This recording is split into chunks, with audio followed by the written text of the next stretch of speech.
الحمد لله رب العالمين والعاقبة للمتقين ولا عدوان إلا على الظالمين والصلاة والسلام على نبينا محمد وعلى آله وأصحابه أجمعين. اللهم انفعنا بما علمتنا وعلمنا ما ينفعنا وزدنا علما. Бүткүл аламдардын жаратуучусу, бүткүл аламды башкарып турган, бүткүл аламды рызык менен камсыз кылган Аллах субхана ва таалама алкыш мактоолор болсун. Жана пайгамбарлардын мөрү, пайгамбарлардын мырзасы, пайгамбарлардын имамы, сиз менен биздин пайгамбарыбыз Мухаммад саллаллаху алейхи ва салламга, анын үй бүлөсүнө Аллах тааламдын салават саламдары болсун. Бир туугандар, сиз менен биз Кур'ан жөнүндө, Кур'анды тилават кылуу, жөн эле тил менен тилават кылуу жана өкүм жааттан тилават кылуу жөнүндө сөз кылдык. Бүгүн иншааллах сиз менен биз Кур'ан окуудагы адептер жөнүндө сөз кылабыз. Бир туугандар, сиз менен биз окуп жаткан Кур'ан, сиз менен биз угуп жаткан Кур'ан, сиз менен биз жаттап жаткан, сиз менен биз жазып жаткан Кур'ан бул Аллах субхана ва тааламдын, бүткүл ааламдардын падышасы, бүткүл ааламдардын роббиси болгон, баштапкылардын жана акыркылардын роббиси болгон Аллах субхана ва тааламдын сөзү. Бул Кур'ан Аллах тааламдын туура сиз менен бизге берген туура жолу. Ошондой эле хаблухул матин, бекем туткасы. Бул Кур'ан эң сонун зикир, эң берекелүү зикир жана анык айкын нур. Аллах субхана ва таалам бул Кур'анды сүйлөгөн өзүнүн улуулугуна жараша деп сиз менен биз ыйман келтиребиз. Аллах субхана ва таалам Жибрил алейхиссаламга түшүрүп, Жибрил алейхиссалам пайгамбар Мухаммад саллаллаху алейхи ва салламдын жүрөгүнө алып түшкөн деп ыйман келтиребиз. Пайгамбар саллаллаху алейхи ва салламга Кур'анды түшүрдү. Пайгамбар саллаллаху алейхи ва саллам бул Кур'ан менен адамдарды караңгылыктан жарыктыкка алып чыгуу үчүн.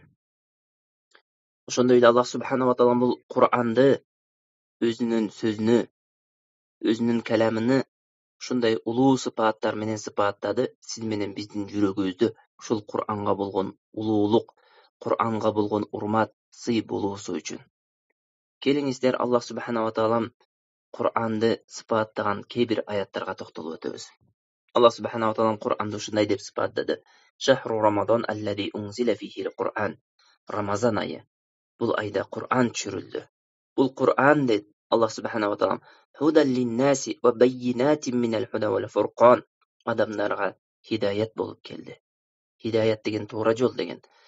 Жана хидаяттан болгон баййина деген баян болуп келди. Бардык нерсени баяндап келди. Вал фуркан, фуркан болуп келди. Фуркан дегени ак менен караны, акыйкат менен батылды ажырата турган китеп болуп келди dedi. Ал эми башка бир аятта Аллах субхана ва таалам Кур'анды ушундай деп сыпаттады: "Залика натлуу алейка минал аяти ва зикрил хаким." Бул Кур'ан сага тилават кылынган Кур'ан эң сонун зикир, данышмандуу тараптан берилген зикир деп Аллах субхана ва таалам айтты. Ошондой эле Аллах субхана ва таалам башка бир аятта: "Я айюханнас, эй адамдар, qad ja'akum burhanun min rabbikum." Чындыгында сиздердин Роббиңиздер тарабынан сизге ушундай бурхан болуп китеп келди деди.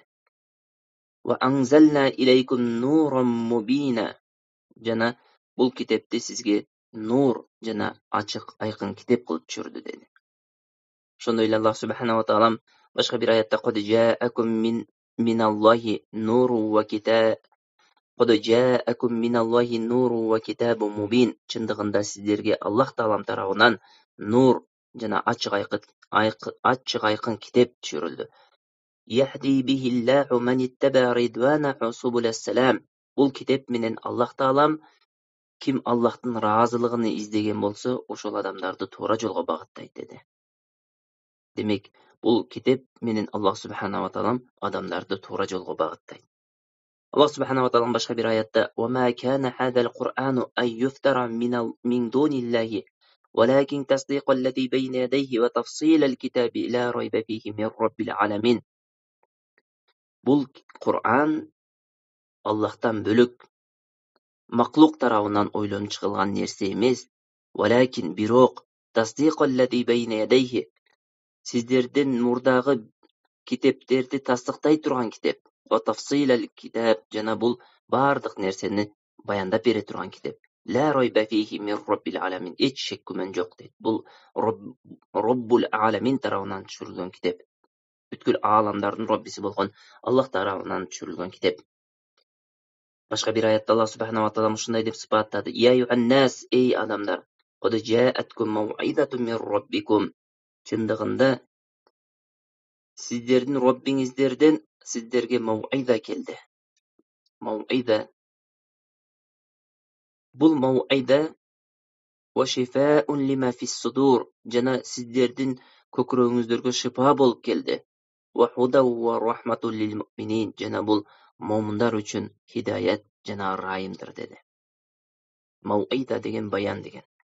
Демек, эй адамдар, сиздерге Роббиңиздер тарабынан баян болуп, жана жүрөгүңүздөргө шифа болуп, жана сиздерге хидаят жана райым, момундарга хидаят жана райым болуп Кур'ан келди дейт.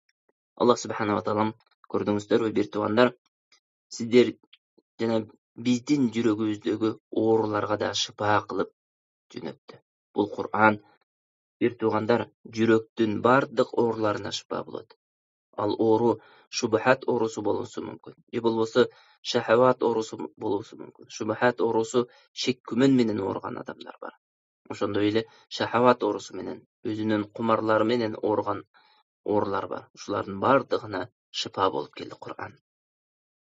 Ошондой эле Аллах субханаху ва таала башка бир аятта ушундай деп сыпаттады: "Китабун ухкимат аятуху, сумма фуссилат мин ладун хакимин хабир." Бул Кур'ан аяттары бекемделди. Андан кийин данышман болгон зат тарабынан бардык нерсе баяндалды деди. Башка бир аятта Аллах субханаху ва таала: "Инна нахну наззална зикр." Бул Кур'анды биз түшүрдүк. "Ва инна лаху хафизун." Жана бул Кур'анды өзүбүз сактайбыз деди. Башка бир аятта Аллах субханаху ва таала: "Ва лакад атайна саб'ан минал масания вал Кур'анал азим." Биз 7 аятты бердик. Жана Кур'анды, улук болгон Кур'анды түшүрдүк. Аллах субханаху ва таала Кур'анды улук деп сыпаттады. Саб'a минал масания дегенде муфассир алымдары Фатиха сүрөсү деп айткан. 7 аяттан турган Фатиха сүрөсүнө улук Кур'анды бердик. Ла тамудданна айнайка иля ма маттa'na bihi azwajan minhum wa la tahzan alayhim واخفض جناحك للمؤمنين. Аларды карап, биз бул дүйнөдөн кичине бир бөлүкчө берген адамдарды карап, сен эмне капа болбогун. Балким сен момундарга өзүңдүн канатыңы жайгын деди Аллах субханаху ва таала. Ошондой эле башка бир аятта Аллах субханаху ва таала: "Ва наззална алейкал китаба тибьяна ликулли шей." Бул Кур'анды бардык нерсени баяндоочу кылып түшүрдүк деди. Ва худа ва рахмата ва бушра лил муслимин. Ошондой эле мусулмандар үчүн бул Кур'анды хидаят, райым жана жакшы кабарларды берүүчү китеп кылып түшүрдүк деди. Бир туугандар, Кур'андын ичиндеги жок маселенин өзү жок.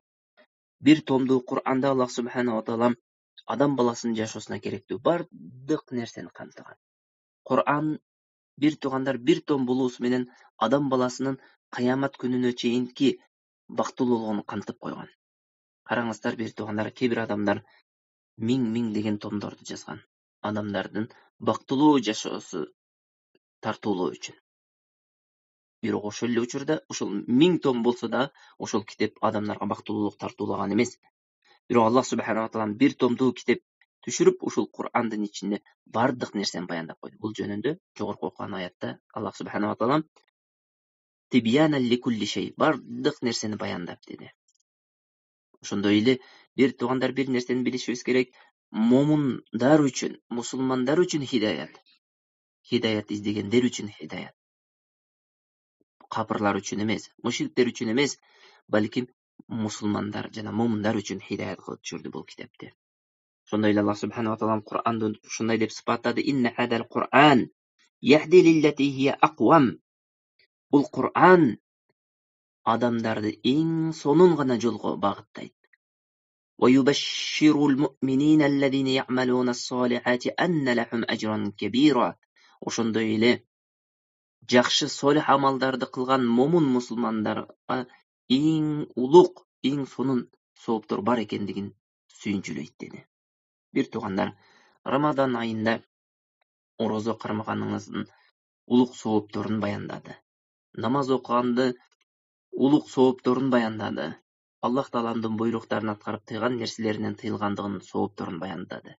Kimler üçün? Momunlar üçün şunday sowaplar bar ekendigin şol Kur'an bayandadı. Şonda ile Allah subhanahu wa ta'ala imni dep sıfatladı: "İnne hadal Kur'an." Bul Kur'an bir tuğanlar, siz menen bizning kolubuzda turgan Kur'an adamlardı en sonun jolga gana bagıtlaydı. Hakikat bir tuğanlar, en sonun jol. Allah Taalam razı bolgan jol. Siz menen bizi bul dünýä jana ahiret tölüktü bagtly kılgan jolga bagıtlaydı. Demek siz menen biz uşul Kur'andy özüz üçün emne en negizgi jaşabızdagy kitap kılybız gerek. Ondan keyin Allah subhanahu wa ta'ala ve ennellezine la yu'minuna bil ahireti a'tadna lahum azaban alima. Alimi ahiretke iman keltirmegen adamlarga biz uluk azapty daýardap koyduk dedi. Gördüňizderbi? Momun musulmandardy jakşı solih amal kılgan adamlardy sonun süýünçü kabarlary menen süýünçüledi. Oşelle uçurda kapır bolgan Allah Taalama jana ahiret gününe iman keltirmegen adamlarga kanday azap daýardap koýgandygy jönünde de kabar berdi. Allah subhanahu wa ta'ala başka bir ayette وَنُنَزِّلُ مِنَ الْقُرْآنِ مَا هُوَ شِفَاءٌ وَرَحْمَةٌ لِلْمُؤْمِنِينَ وَلَا يَزِيدُ الظَّالِمِينَ إِلَّا خَسَارًا. Bunun manisi وَنُنَزِّلُ مِنَ الْقُرْآنِ jüreklerge şifa bolgan.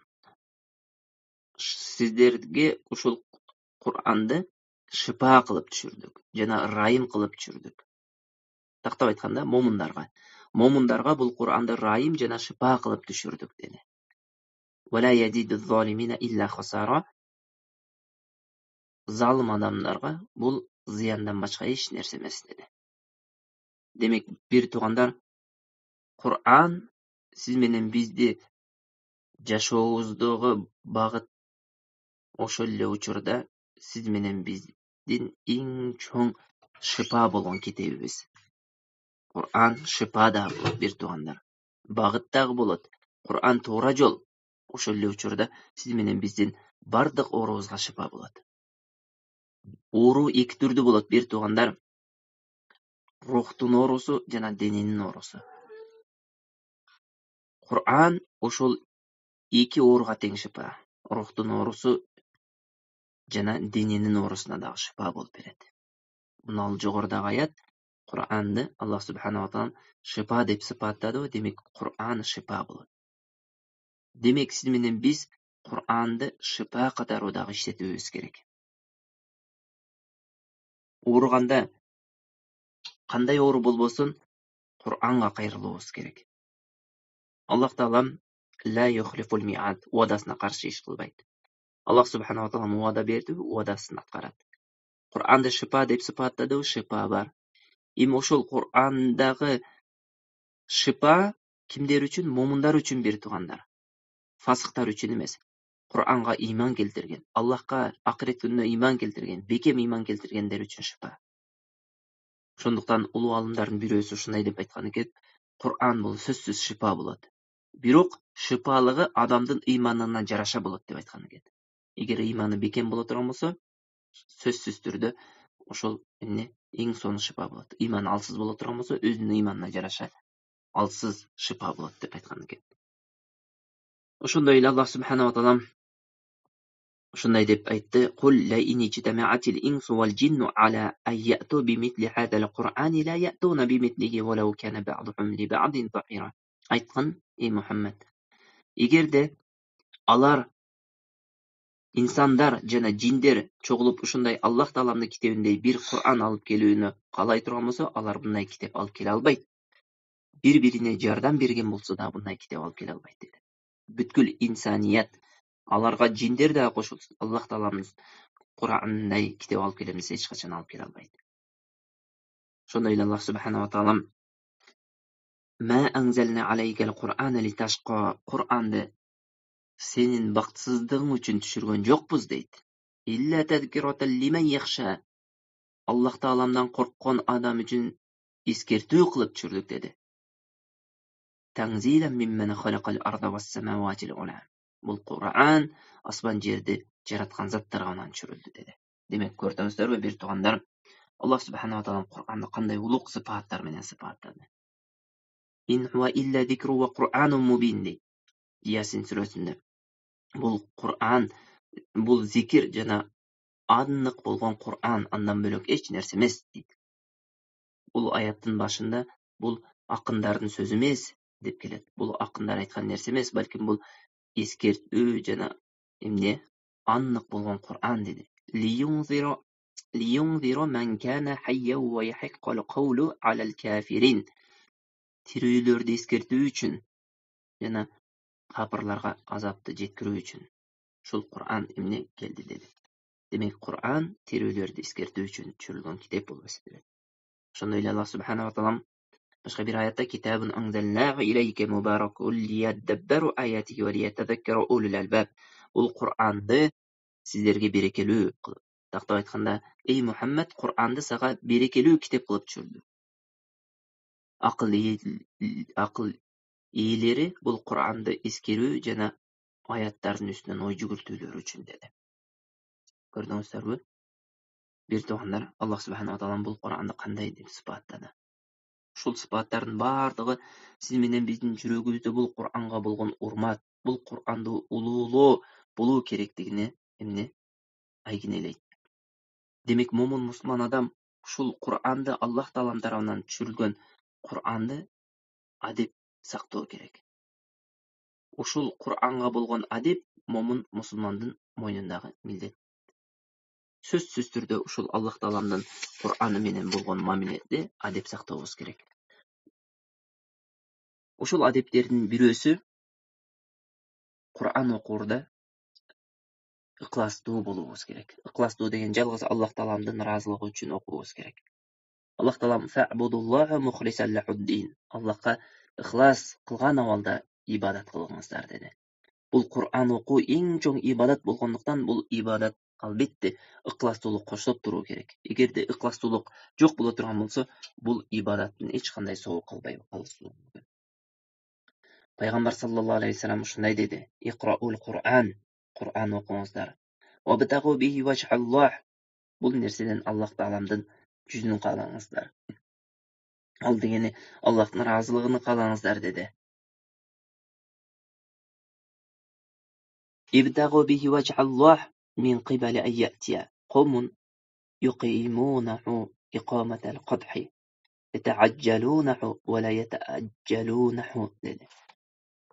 Kur'an'da Allah'ın yüzünü kalap okuңuzдар, uşunday kavum kelip kalat, al kavumdor bul dünyanın arzuagan bir nersesini maksat kılıp tez okup kalışat dedi. Akiretten soğunu ümit kılbay kalat dedi. Bir tuğandar, balkim uşul zaman bizdin zamandır. Subhanallah, bugünkü günde Kur'an'da kançalagan adam Allah'ın razılçılığı üçün okutat, kançalagan adam bul Kur'an'da kandaydır bir dünyelik bir maksatga jetүү üçün okutat. Bugünkü günde siz menen biz yaşap жатқан коомчулукта, musulman koomчулугунда kançalagan adamlar Kur'an okuda Allah Taalamdan razılığını көздөбөй, balkim bul dünýege jetүүдөн bir maksatty көздөп kalgan. Bir tuğandar, bugünkü günde Kur'an okulgan jerler aябай köp. Biri oşol Kur'an okulgan jerlerin kebirleri Kur'an'da Allah'ın razılığın üçün emes, balkim adamdardın çöntögündögi kandaydyr bir arzuagan akçaga jetүү üçün okuganlar da jok emes. Kur'an bul arzan bağa satıla turan kitap bolup kaldı kebir adamlar üçün. Kebir adamlar üçün Kur'an bul jaşoosundagı akça işley turgan kitap bolup kaldı. Kur'an bul kebir adamlar bir tuğandar akça berilgen jerde okuyt, akça berilbegen jerde okubay turgan kitap bolup kaldı. Wala havla wala kuvvete illa billah. Bir tuğandar bir nerseni jakşı bileyli. Siz Бул Кур'анды окуп, бул Кур'анга амал кылып, бул Кур'андын буйруктарына моюн сунуп, тыйган нерсесинен толугу менен тыйылган адамдарды ээрчип жатасызбы? Ушул Кур'андын адамдарга таралуусуна себеп болгон, Кур'ан адамдардын жашоосуна келүүсүнө себеп болууну ушунчалык кызыктар болгон адамдын артынан ээрчип жатасызбы?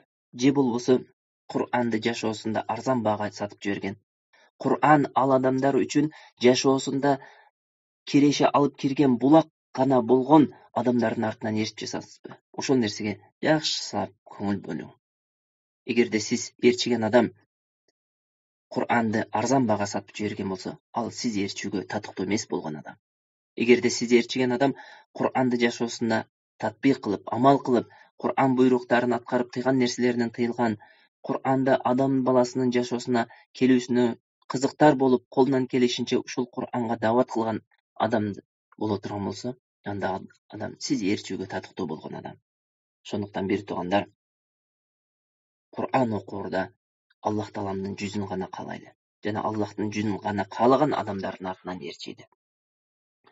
Кур'андын адептеринен бирөөсү бир туугандар, Кур'ан окуурда тадаббур кылып окуубуз керек. Тадаббур деген кече да токтолуп өттүк, ой жүгүртүү менен окуубуз керек. Кур'андын буйруктарына, Кур'ан тыйган нерселерге баарына ой жүгүртүшүбүз керек. Кур'ан аалымдар 3 бөлүктөн турат дейт. Аллах Тааламдын таухиди, өкүм аяттары жана кыссастар. Караңыздар, 3 бөлүктөн турат. Ушул үчөөнөн башка эмес. Аллах Тааламдын таухиди деген Аллах Тааламдын жалгыздуулугу. Өкүмдөр деген кыл, кылба деген нерселер.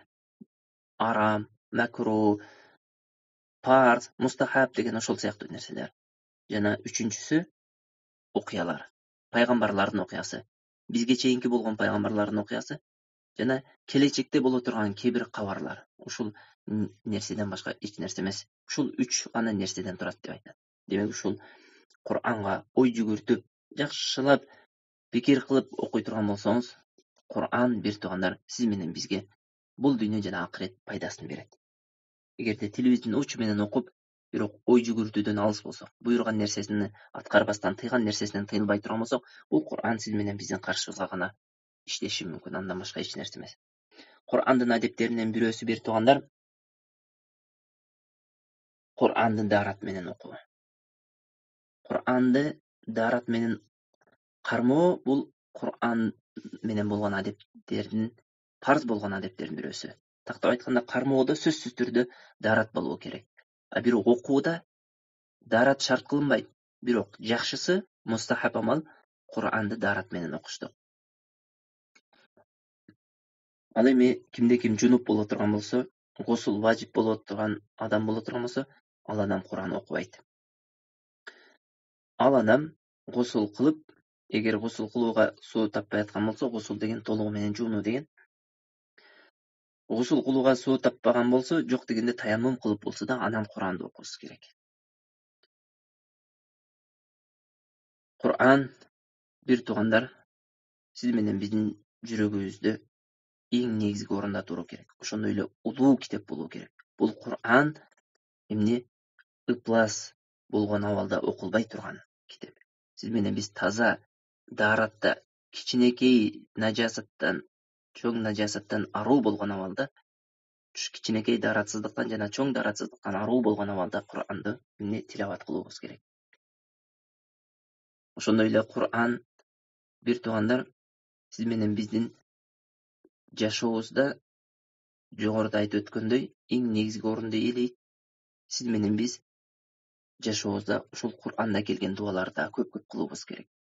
Караңыз, сиз эгерде жунуп болуп калган абалда дуа кылууңуз керек болсо, дуа кылуу үчүн даарат шарт кылынбайт.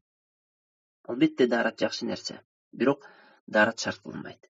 Эми ушул Кур'андагы аяттар менен дуа кыла турган болсоңуз, анда алымдар уруксат берген. Мисалы, ла илаха илля ант субханака инна же болбосо инни кунту миназ залимин деп дуаңызды ушул аят менен баштасаңыз, же болбосо роббана ла тузиг кулубана ба'да ид хадайтана ва хаб лана мин ладунка рахма иннака антал ваххаб деген аятты дуа үчүн иштетсеңиз, бул учурда болот. Жунуп болсоңуз дагы. А бирок Кур'ан катары окуй турган болсоңуз, анда болбой калат. Дуа катары кылсаңыз, ушул аятты дуа катары окусаңыз, анда болот. Кур'ан менен болгон адептердин дагы бирөөсү Кур'анды таза жерде гана окуу. Ал дегени Кур'анды ыплас, жаман жерлерде, нажасат кажет ушатыла турган жерде, чоң кажет болобу, кичинекей кажет болобу, ошондой ушатыла турган жерде, ажатканаларда окубаш керек. Сөзсүз түрдө Кур'анды таза жерде окуубуз керек. Ошондой эле Кур'ан менен болгон адептердин бирөөсү Кур'ан окуурдан мурда сөзсүз түрдө Аллахтын рахматынан куулган шайтандын зыянынан коргонуу сурообуз керек. Ал дегени Аузу биллахи минаш шайтанир раджим деп Кур'ан окууну баштообуз керек.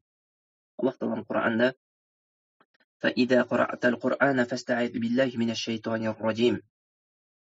Эгер Кур'ан окуй турган болсоң, анда жаннаттан куулган шайтандын зыянынан коргоо сурап Кур'анды баштаган деп Аллах субхана ва таала айтты.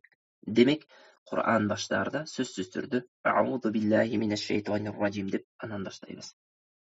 Ал эми бисмиллага келе турган болсок, эгерде сиз менен биз сүрөнүн башынан баштай турган болсок, бисмилла менен окуйбуз. А бирок сүрөнүн ортосунан баштай турган болсок, бисмилласы жок эле, Аузу биллахи минаш шайтанир раджим менен кирип кетебиз. Караңыз, бисмилласы жок эле, эгерде сүрөнүн ортосунан боло турган болсо, улап кете беребиз. А бирок сүрөнүн башынан боло турган болсо, бисмиллахир рахманир рахим менен баштайбыз. Бир гана Тауба сүрөсүндө бисмилласыз баштайбыз. Себеби Тауба сүрөсү 114 сүрөнүн ичинен бир жападан жалгыз сүрө бисмилласыз башталган. Калган сүрөлөрдүн бардыгы бисмиллахир рахманир рахим менен башталат. Тауба сүрөсүнүн бисмилласыз башталганынын себеби ошол сахабалар бул Анфал сүрөсүнүн уландысы деп айткан. Ошол себептен бул сүрө бисмилласыз башталган деп айтып, муфассир алымдар ошондой кылып чечмелеп берген. Кур'ан менен болгон адептердин да бирөөсү Кур'ан окууда үнүбүздү кооз кылуу. Себеби үнүбүздү кооз кылуу Кур'ан окуурда бул эмне Аллах таалам жакшы көргөн сыпат.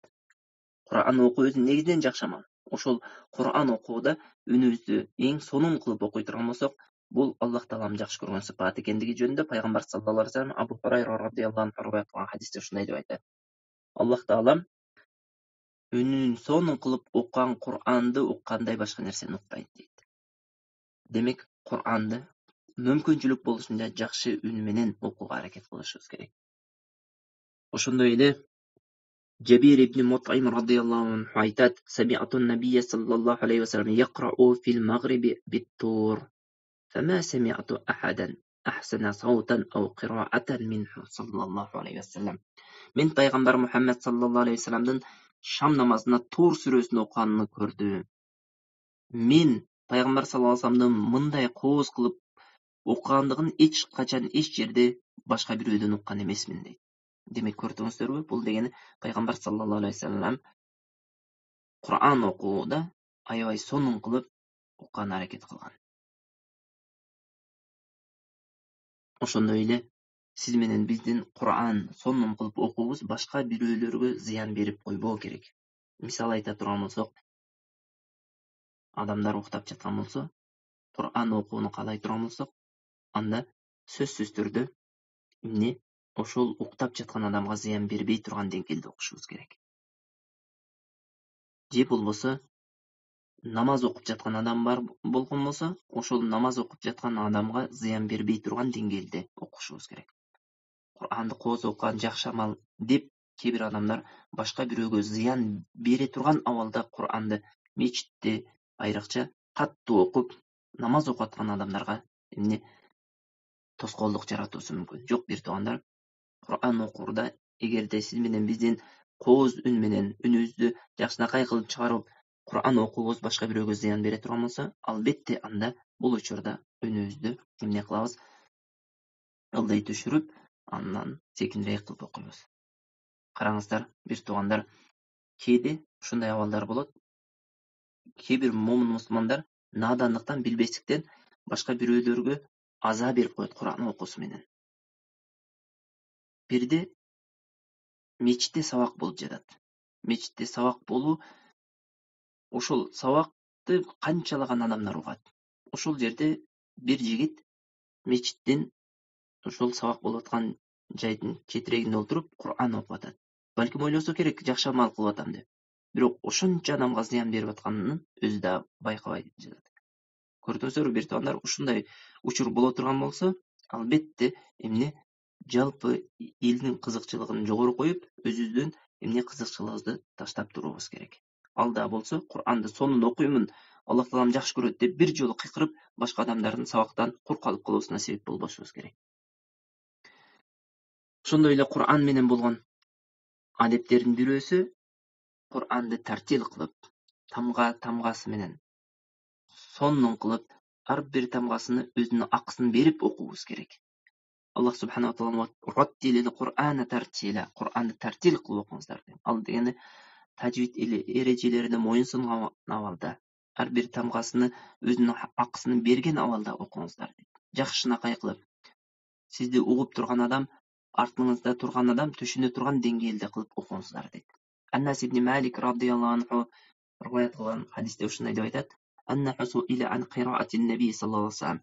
Пайгамбар саллаллаху алейхи вассаламдын Кур'ан окуганы кандай болгон деп Аннас ибн Малик радыйаллаху анху суралганда ушундай деп жооп берген экен: "Канат муддан." Муд ушундай кылып окуган деп. Кана маддан деп. Мад кылып окуган деп. Чозуп окуган деген.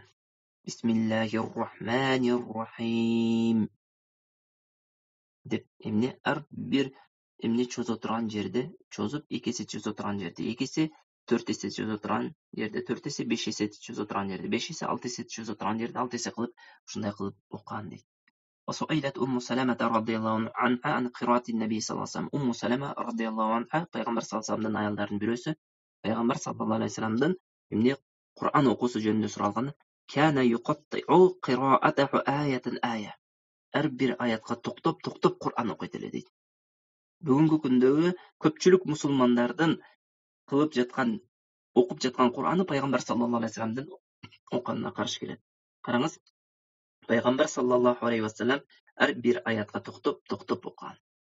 Бисмиллахир-рахманир-рахим. Алхамдулиллахи раббил аламин. Ар-рахманир-рахим. Малики яумиддин. Шундай ар бир аятты бөлүп окуган деп Умму Салама радыйаллаху анха эмне кабар берген. Демек, сиз менен биз да Пайгамбар саллаллаху алейхи ва салламды ээрчип, ар бир аятты бөлүп окуубуз керек. Эгерде тез окууну каалай турган болсок, ошол тез окуганыбыз тамгаларды бири-бирине кириштирип жиберүүгө себеп болуп калбоо керек. Эгерде тамгалар бири-бирине кирип кете турган болсо, анда ал окуу арам болуп калат. Себеби сиз менен биз маанини бурмалап, тактап айтканда, Кур'андын маанисин өзгөртүп жиберүүбүз мүмкүн. Ошондуктан бир туугандар, эгерде тез окуй турган болсок, анда эмне ошол тез окуганыбыз маанилер өзгөрүп кете турган деңгээлде болбош керек. Тилекке каршы бүгүнкү күндө кээ бир мечиттерде бир туугандар таравихтер окулат. Ал таравихтин сүрөтүнөн башка эч бир максат орундалбайт. Ал да болсо таравихте караңыз бир туугандар, ушунчалык тез таравихте Кур'анды ушунчалык тез окуйт. Арабча түшүнгөн адам жанагы жердеги Кур'андан эч бир нерсени түшүнбөйт. Кур'андан негизги максат тадаббур, тафаккур кылуу. Таравихтен эң негизги максат бир жыл бою сиз менен биз угуудан алыстап жүргөн Кур'анды угуп, рахат алуу, Кур'анды окуганда угуп, ой жүгүртөбүз керек. Тадаббур, тафаккур кылышыбыз керек. Эми ушунчалык тез окуганда ушул максат орундалбай калабы? Демек, ал таравихтен сүрөтүнөн башка эч бир нерсеси калбай калат. Ошондуктан таравих окуганда адамдар рахат алуусу үчүн шашпай, жакшынакай кылып окуубуз керек. Эгерде сиз менен биз окубай, жөн эле артында турган маъмум боло турган болсок, намазга уюган адам боло турган болсок, анда ушундай тез окуй турган жер эмес, акырын, шашпай окуй турган жерди тандообуз керек. Бүгүнкү күндө алхамдулиллах мүмкүнчүлүк бар. Бир мечитте тез окуган болсо, башка бир мечитте акырын, сонун үн менен окуган болуусу мүмкүн. Ошол жерде сиз алыс болсо дагы эмне акырын окуган жана таравихтин негизги максатын орундаткан жерге барып ошол жерде таравихке эмне катышыңыз. Кур'ан болгон адептердин дагы бирөөсү Кур'андын сажда аяттары бар. Кур'анда 14 жерде сажда аяттары келген, ошол сажда аяттары келген жерде сажда кылуубуз керек, сөзсүз түрдө. Себеби пайгамбар саллаллаху алейхи вассалам сажда аят окулган учурда сажда кылган. Сажда кылып субхан раббиял ала же болбосо сажданын өзүнүн дуасы бар. Эгерде ошол дуаны билсек, ошол дуаны айтканыбыз жакшы. Андан кийин эч кандай такбири жок. Эмне? Ошол саждадан турабыз. Бир гана учурда мечитте намаз окуп жаткан болсок, анда такбир менен турабыз. Аллаху акбар деп турабыз. Бирок жөн окуп жаткан учурда такбирсиз деле сажда кылабыз жана такбирсиз деле эмне саждадан башыбызды көтөрөбүз. Пайгамбар саллаллаху алейхи вассалам Абу Хурайра радhiyallahu anhu риваят кылган хадисте аннаху кана юкаббиру фис салати куллама хафада ва рафа. Пайгамбар саллаллаху алейхи вассалам намаздын баарында ушул намаздан эңкейген учурда, таптай айтканда рукуга жана саждага барган учурда жана көтөрүлгөн учурда, рукудан жана саждадан көтөрүлгөн учурда такбир айтат эле дейт. Ушул хадистин негизинде пайгамбар саллаллаху алейхи вассалам сажда аяты окулган учурда сажда кылганда дагы такбир айтып түшөт эле жана такбир айтып көтөрүлөт эле деп эмне айтылган. Демек, момун мусулман адам ушул хадистердин негизинде сажда аяты келип кала турган болсо, жөн окуп жаткан учур болсо, жөн эле сажда кылат. Сажда кылуу деген пешенесини жана калган 6 мүчөнү жерге тийгизүү деген. Ал эми намазда болуп кала турган болсоңуз, сажда аяты келген жерде руку кылбай, ошол замат саждага барасыз. Сажда кылып, андан кийин турасыз да, анан Кур'аныңызды улантып кетсеңиз болот, же болбосо андан кийин анан руку кыласыз. Ошол эмне сажда аятынын адеби болуп эсептелет. Демек, бир туугандар, ушул адептер, жогоруда эсептеп өткөн адептер бул Кур'ан менен болгон адептердин баары эмес албетте. Кээ бир гана бөлүкчөсү. Мындан да башка адептер бар. Кур'ан сиз менен биздин жүрөгүбүздө улууланган сыяктуу, Кур'ан китеби дагы бир туугандар бийик жерде туруусу керек. Ыплас, нажас жерлерден аруу жерде туруу керек. Ошондой эле ал дегени Кур'ан таза жерде турат десе, Кур'анды алып илип коюп, ошо бойдон кылымдар бою окулбай кала турган китеп болбош керек. Балким Кур'ан сиз менен биздин күнүмдүк жашообузда колдонулган китеп болуу керек. Күндө, Рамазандын ичинде көбүрөөк, албетте, Рамазандан кийин да окуп жүрө турган китебибиз болуу керек. Бул Кур'ан, бир туугандар, Аллах Тааланын сөзү болгондуктан, бул Кур'андын адептерин сактай билүүбүз керек. Аллах субханаху ва таала бардыгыбызды Кур'ан окуган момун мусулмандардан кылсын, жана Кур'анга амал кылган момундардан кылсын. Аллах субханаху ва таала сиз менен бизди Кур'ан себептүү даражабызды көтөрсүн. Аллах субханаху ва таала Кур'ан менен сиз менен бизди туура жолго багыттасын. Аллах субханаху ва таала жүрөгүбүздү Кур'анга болгон сүйүү менен толтурсун. Кур'ан жашообуздагы эң негизги китеп болсун. Кур'ан сиз менен биздин эртели кеч окулган китебибиз болсун. Аллахумма архамна бил Кур'анил азим ва жа'алху лана имаман ва нуран ва худан ва рахма. Аллахумма заккирна минху ма унсина ва алlimna ma jahilna warzuqna tilawatahu ana al-layli wa atraf an-nahar wa ja'alhu lana hujjatan ya rabbal alamin. O Allah'ım, bul Kur'an tıygan nerselerden tıyılıp, Kur'an buyurgan buyruktарды atkарып, Kur'an'ды uluqtap yaşaştıqa bardığızga Allah'ım tawfiq bergin. Allahümme enfa'na bima allamtana wa allimna ma yanfa'una wa zidna ilma. Wa sallallahu wa sallam ala nabiyyina Muhammadin wa ala alihi wa sahbihi ajma'in. Assalamu alaikum wa rahmatullahi wa barakatuh.